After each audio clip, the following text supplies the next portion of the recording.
তার পেছনের আলমারিতে ধাক্কা মারে। পরের মুহূর্তে এক অদ্ভুত ঘটনা ঘটে।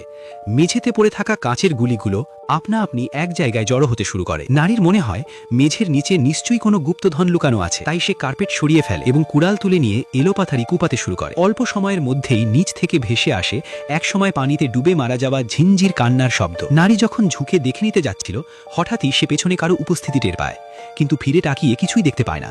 হঠাৎ আতঙ্কিত ঝিঞ্জির সামনে এসে সজোরে এক ঘুষি মারে, এরপর টানা 2 দফা আক্রমণ চালায়। পরে লোহার রড তুলে নিয়ে নারীকে হত্যা করতে উদ্যত হয়।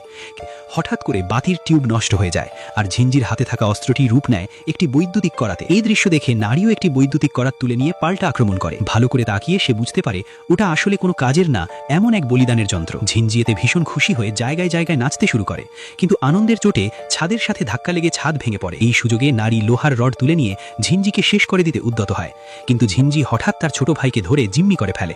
অসহায় নারী তখন বল প্রয়োগ ছেড়ে নৈতিকতার পথে হাঁটে। সে বারবার ঝিঞ্জিকে বোঝাতে থাকে যেন সে ঘৃণা আর প্রতিশোধ ছেড়ে দেয়, আর বলে সে চাইলে তার বান্ধবীও হতে পারে। এই কথা শুনে ঝিঞ্জির চোখ বেয়ে আবেগের অশ্রু গড়িয়ে পড়ে এবং সে আবার নিজের আসল রূপে ফিরে যায়।